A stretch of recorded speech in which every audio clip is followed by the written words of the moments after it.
Great morning. The Pope has died, and the Church stands at a critical crossroads. Let us pray that God will grant us a Pope who doubts, a Pope who sins and asks for forgiveness. Cardinal Thomas Lawrence, the Dean of the College of Cardinals, is summoned to the Vatican. His arrival is solemn, the heavy burden of duty already weighing on his mind. Shortly after arriving, Thomas meets Cardinal Bellini, an old friend. Bellini brings up a surprisingly personal matter, the Pope's chess set, which he had cherished. He fondly recalls their games, admitting he often lost.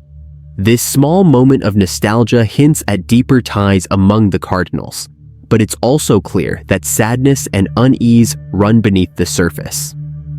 Concerned about the Pope's death, Thomas asks Bellini about the cause. Bellini explains that it was a heart attack. They had noticed signs of frailty, but feared that revealing them might lead to dangerous rumors of the Pope's resignation, shaking the Church's stability.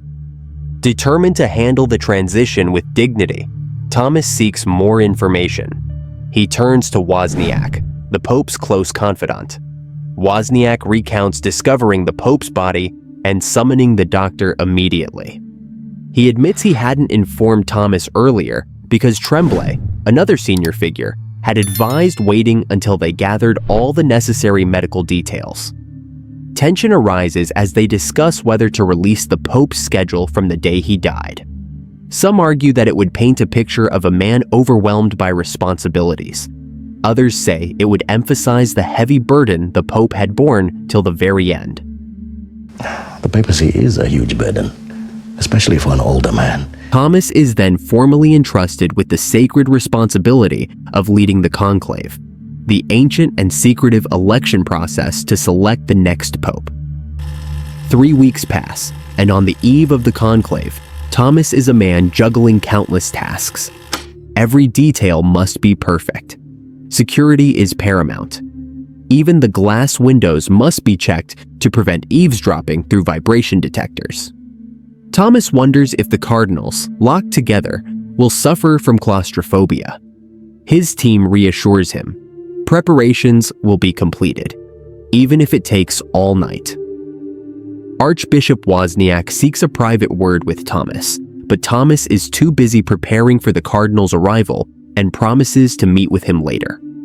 As the cardinals file in, the atmosphere thickens. Power, faith, and politics weave together in the sacred halls. Cardinal Bellini is among the first to arrive. They exchange pleasantries, but Bellini immediately raises the topic of media speculation. Some papers suggest he might become the next pope. Bellini, however, shows no desire for the position, stating plainly that ambition should not taint their sacred duty. Thomas agrees, but senses Bellini's internal conflict. Another cardinal, Tedesco, arrives. Thomas asks after his health. Tedesco grimly jokes that at their age, no one is truly healthy. Later, Thomas confides in Bellini a secret. He wishes to resign after the conclave and join a simple religious order. Bellini discourages him, insisting that Thomas is a natural manager and that stepping away would betray his calling. Bellini reveals something that shakes Thomas. Even the late Pope had doubts, but not about God, about the institution of the Church itself. What he had lost faith in was the Church. As Thomas moves to meet Wozniak, he finds him kneeling, ready to confess. Pressed for time, Thomas urges him to wait. But Wozniak, burdened with the guilt, insists on speaking. He reveals that Cardinal Tremblay had been dismissed by the Pope shortly before his death, a fact he had kept secret on Tremblay's request.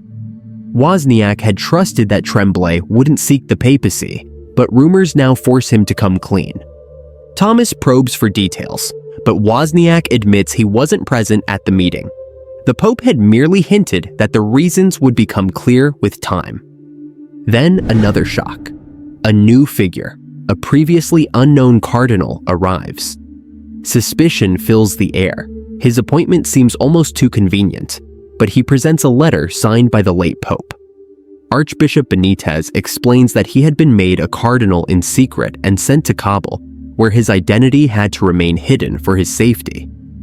Thomas introduces Benitez to the gathering, stating that only God and the Holy Father knew the full reasons behind this secrecy. Benitez's humility and genuine piety quickly win over many, especially the nuns. Meanwhile, the church's ideological divisions become more visible. The liberal faction gathers to discuss Bellini's views. Bellini argues passionately for reforms, resisting a return to Latin, supporting interfaith dialogue, and expanding roles for women within the church. His supporters are encouraged but cautious, knowing the path will be hard. As voting draws near, Thomas reaches out to Tremblay, asking about the forced resignation claim. Tremblay denies it vehemently, suggesting Wozniak's reliability is compromised by his grief and drinking habits.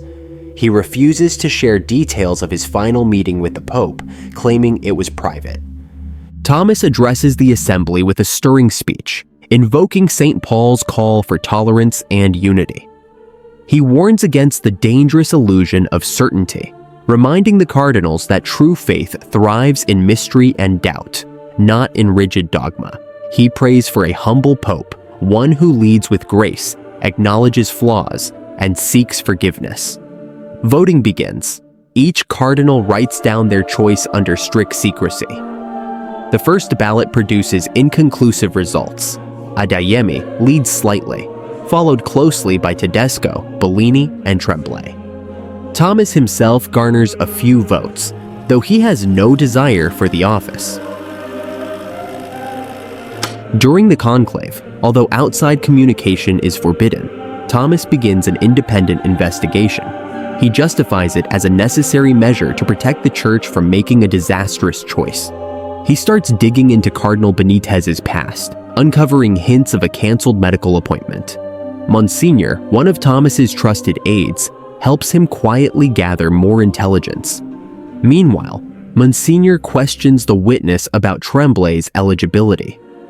The witness confirms no formal obstacles stand in Tremblay's way. Yet the witness hints at documents that once existed but have since been mysteriously retracted. Thomas's liberal allies are disheartened that Bellini is not gaining momentum. Thomas tries to reassure them, pointing out that many rounds of voting remain. Benitez privately tells Thomas that he voted for him. Thomas, however, insists he plans to resign after the conclave. When Benitez gently asks if it's because of a crisis of faith, Thomas confesses he feels unworthy of the enormous responsibility. Later, Thomas and Bellini have a heated conversation. Bellini believes that Tedesco's conservative stance could undo decades of progress. He urges Thomas to pick a side, warning him not to be passive.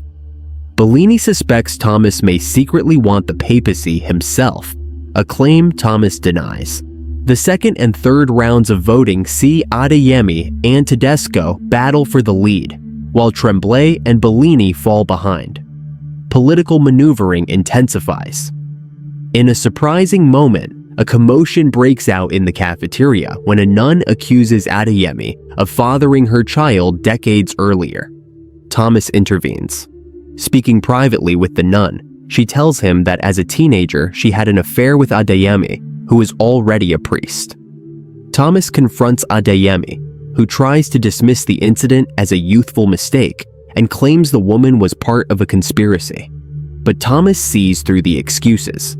Although Thomas promises not to publicly humiliate him, he warns Adeyemi that the scandal makes his candidacy untenable. And I can say, you will never be Pope. As the fifth round of voting begins, rumors about Adeyemi spread, devastating his support. Tremblay emerges as the leading candidate, though still short of the two-thirds needed to win. Meanwhile, more unsettling revelations surface.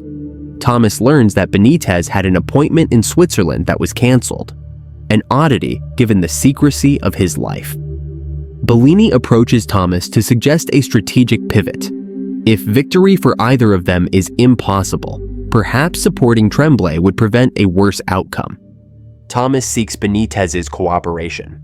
He asks him to stop voting for Thomas and instead help back Tremblay. Benitez refuses. He insists that while he respects Thomas, he cannot in good conscience vote for him, or for Tremblay. Frustrated, Thomas seeks more answers. He meets with Sister Agnes, the head nun, asking about the sister who exposed Adeyemi. Sister Agnes resists at first, citing Conclave rules against outside communication. But sensing Thomas's sincerity, she ultimately helps him access restricted files. Digging deeper, Thomas discovers that Tremblay had been involved in simony, the grave crime of selling church offices. He confronts Tremblay, who denies wrongdoing and insists he acted on the Pope's instructions. Tremblay accuses Thomas of ambition and pride. Determined to reveal the truth, Thomas brings the evidence to Bellini. But Bellini refuses to act, arguing that exposing Tremblay now would only benefit hardliners like Tedesco.